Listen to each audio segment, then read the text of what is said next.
কি হবে এরকম বাজার হলে?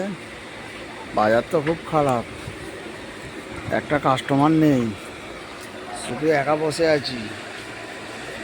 এরকম বাজার হলে খাবে কি সব? সংসার চলবে কি করে? হ্যাঁ, এরকম বাজার খারাপ হলে দেখুন একটা কাস্টমার নেই, পুরো ময়দান ফাঁকা। এই এত ভালো ভালো মাল কেটে এই 8টা 15 বাজে এখনো বিসমিল্লা হয়নি, পুরো ফাঁকা। আমি দেবী শরীফ ভাই বলছি, বাজার খুব খারাপ, এখনো বগ্নিবাটা নেই,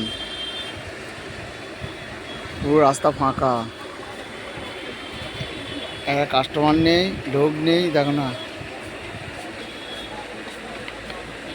খুব বাজার খারাপ। দেখো সিঁড়ি, দেখো একটা লোক আছে, পুরো ফাঁকা।